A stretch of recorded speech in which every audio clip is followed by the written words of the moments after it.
Sonic the Hedgehog, Sega's rival to Mario. More than anything else, Sonic the Hedgehog truly changed a generation of gamers forever, bringing people into the worlds of Sega, truly showing what the Genesis does and that Nintendo don't do stuff like that. And luckily, Sonic the Hedgehog worked out for Sega, and eventually became one of the largest video game franchises of all time, with new games coming out faster and faster. But the original game back on the Sega Mega Drive is the one that we're looking at today. The story of Sega, Sonic's creation, the game's development, and the legacy of Sonic the Hedgehog will help us figure out if Sonic the Hedgehog is perfect, or at least a perfect competitor to Mario. We're going to look at the original release of the game, newer re-releases of the game, and compare and contrast it to other 2D platformers that released around the same time. Are you ready? Back in the 1980s, Sega had their own console known as the Sega Master System, which was named following a literal game of darts where they wrote a bunch of words on the whiteboard and threw a dart at the words, creating the name that they came up with. The Master System ended up selling 125,000 units by the end of 1986. They wanted between 400,000 and 750,000 units sold. It did beat out the Atari 7800, but it was nowhere close to the Nintendo Entertainment System. But the Master System just wasn't working, and they knew they needed someone to compete with that Mario fellow. Some sort of mascot. Maybe a game that had a large focus on the color blue? A 2D platformer just like Mario, starring a relatable guy in the starring spot? Well, Sega put that all together and they created Alex Kidd in Miracle World. Alex Kidd wasn't Sega's first time trying to make a mascot. That would be this little thing from Fantasy Zone. But Alex Kidd was their first platforming mascot like Mario. Alex Kidd, though, never was as good as Mario. I mean, every single game in the series is basically just a different game. Except for the one on the Master System and the Mega Drive. They're kind of similar, but the rest are different. But after a while, Alex Kidd wasn't really working for Sega, whereas that Mario guy was working quite well, and yet the Master System just wasn't going well. Sega wanted to compete with Mario, so they held a competition within the company to see who could come up with a design for their brand new mascot. Some designs would end up being other well-known Sonic characters, like very famously the Dr. Robotnik design, and some things were implemented in other games. There's a whole thing. But one thing stuck out more than anything else. A little guy named Mr. Hedgehog. That is literally what they originally called Sonic the Hedgehog. That hedgehog is Sonic, just in case you weren't clear. This hedgehog needed some edge, needed some cool energy, such as President Bill Clinton's get it done attitude. That is not a joke. That is the most serious thing I've said in this whole section thus far. Anyway, now that we've got the character, we actually need to create the game itself. Sega was looking for someone to develop their newly created mascot into a video game, so they turned to Sega programmer Yuji Naka. Yuji Naka originally joined Sega back in 1984, with the first game he worked on being a game called Girl's Garden, an instant classic. Yuji Naka always had one goal while developing games back on the Sega Master System. He wanted to develop games that wouldn't be possible on the Famicom. He wanted Sega to do what Nintendo don't. Thank you, I'll be here all week. Sonic the Hedgehog was finally building up to be the next big thing in 2D platformers. And after all that hard work, with Yuji Naka and team spending 19 hours a day for several months, Sonic the Hedgehog was ready for release. Sonic the Hedgehog released became the pack-in with the Genesis, replacing the original game that came with it, Altered Beast, and even let the people who bought the Genesis before it came with Sonic to get a free copy of the game for free, and it made the Genesis sell just a cool extra 15 million units. So now that Sonic the Hedgehog is out, I think it's finally time to discuss the game itself. Discuss whether the game is perfect, or at least is the perfect Mario killer, as that was literally its intended goal. It's in the code name. The first zone, of course, is Green Hill Zone, a tropical area full of orange and brown checkered ground with lots of greenery. Everyone's seen Green Hill Zone, even if you haven't. If you've ever played any piece of Sonic media, or even watched any piece of Sonic media in the past 10 years, you've seen Green Hill Zone, or a variation of it anyway. Yes, it even appears in the Sonic Superstars multiplayer. They cannot get enough of this area. But in the first game, I mean, seeing a platformer have this much detail in one stage is insane. There's multiple paths you can use to get through the stage. You can go above some areas, below some areas, with the main gimmick being going fast fast. But if that's not your style, you can slowly go through Green Hill Zone too. The thing about Green Hill Zone that makes it a bit more interesting too, is that almost everything you do in this entire game is introduced within these 3 levels. The way you kill enemies by jumping on them and freeing the Flickies, a group of animals first introduced in another Sega game from 1984. You also find out about the villain behind the whole game, Dr. Ivo Robotnik, who would go on to be known as Dr. Eggman. And you also learn about the Chaos Emeralds. Well, if you get 50 rings anyway. Yes, so at the end of every stage, if you have 50 rings, you can jump into a big yellow ring that lets you go to a bonus stage where you can collect one of the 6 Chaos Emeralds.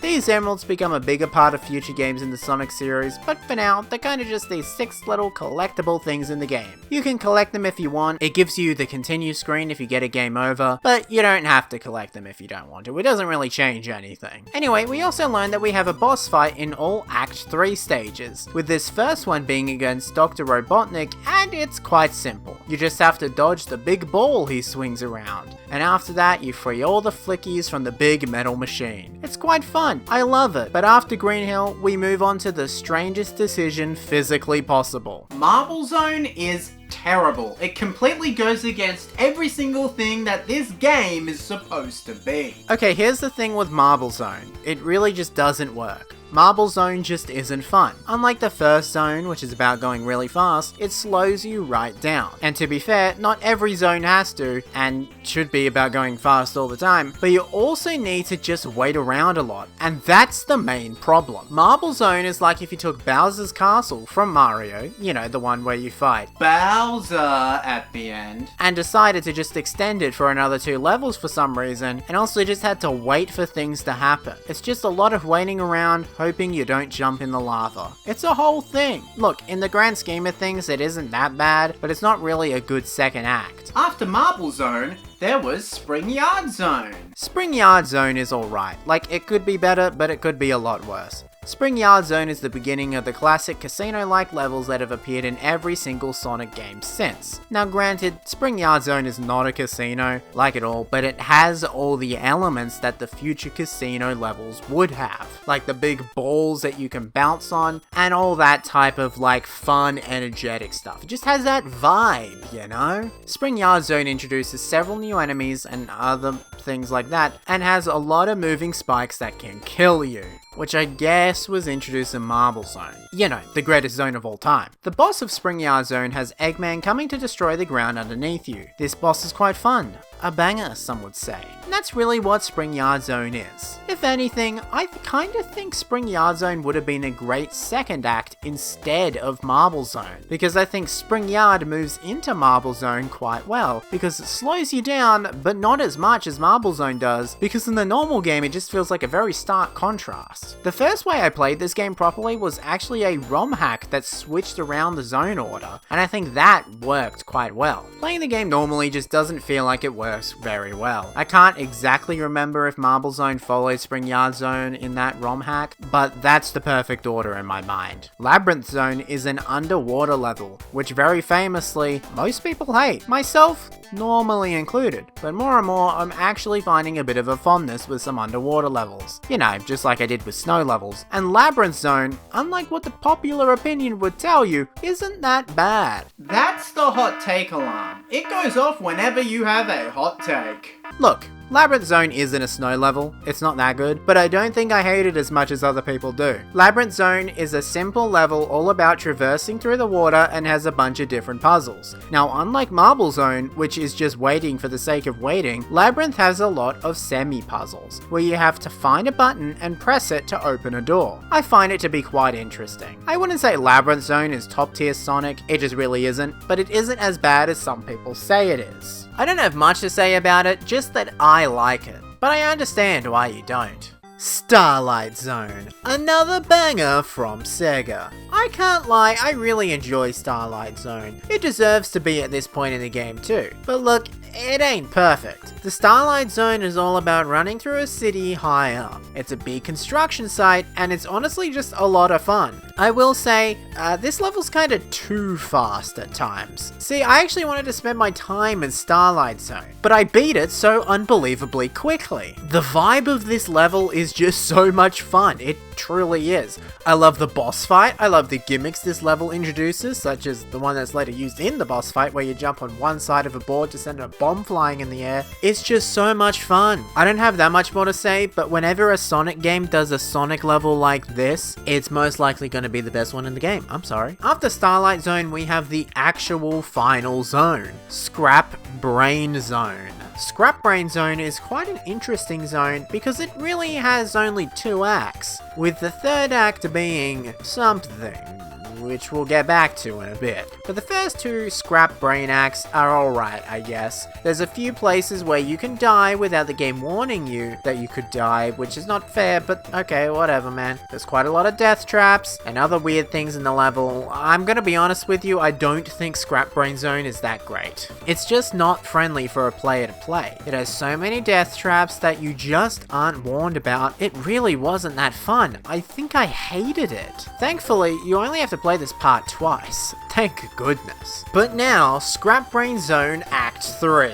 Yikes. So Scrap Brain Act 2 ends with a little section where you meet up again with Dr. Robotnik and you're sent flying down a hole into Labyrinth Zone, but grey. Look, I know what I said about Labyrinth Zone, but I don't think making a 4th Labyrinth Zone is really the best idea. It's just not the best move. It's actually the complete opposite of the best move. It's alright, I guess, but it's just not great. I just think that they could have been a bit more creative when it comes to creating this final act. This is just Labyrinth Zone, but instead of going left to right, you go right to left. But now, we get to the final fight. This is called the Final Zone. Final Zone has you fight Dr. Robotnik in a massive machine, dodging him coming down to hit you with big energy balls coming down too. This is quite a fun boss fight. It's not really that hard to play, but I did enjoy playing through it. Now, is Sonic the Hedgehog perfect? I don't know if we can answer that one yet, but I also don't think Sonic was made to be the perfect game. It was just made to be Sega's new mascot, a competitor to Mario. So does it do that? Does it complete its role of being a competitor to Mario?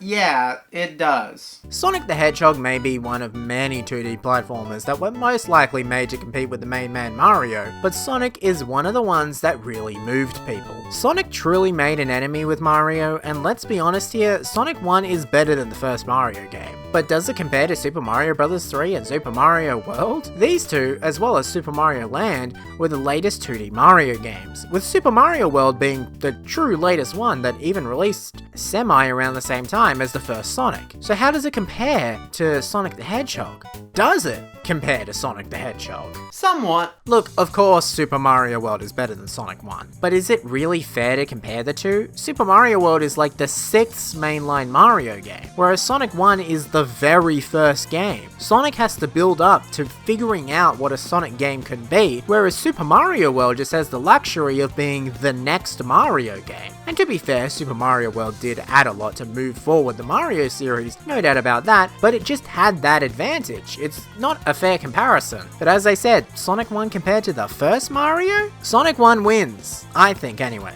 But they've both got a lot in common. Sonic 1 has some great levels, some great boss fights and more, and Mario has some great levels, some alright boss fights. Well, it's really just the same boss fight repeated over and over again. But again, it's kinda hard to compare Mario 1 with Sonic 1. This time Sonic has the advantage due to it being on a better hardware than the NES, and could take what the original Super Mario Bros. Did and learn from it. I mean, that was the entire point behind the Mega Drive in the first place. The better hardware. The NES could never handle a game like Sonic 1, even if they tried that fun little Samari thing on the NES. It's just not the same. There's a reason the Master System version of this game is a completely different game. Who would have thought? Sonic may not be the perfect video game, I mean, nothing is. That's impossible. But Sonic the Hedgehog truly managed to compete with Mario, and some would say is even better than Mario. Sonic 1 was truly the perfect game for Sega to release, and I think that's what Sonic is. Yuji Naka and the team, known as Sonic Team, truly knocked it out of the park on their first try, even if it's got some weird things and some weird zones and it's not fantastic. But they got it. They got the magic. And now everyone's legacy will be known for the rest of time. However, I think Yuji Naka will be most well known for now for doing some insider trading after the release of Balan Wonderworld, his game for Square Enix. Whoops!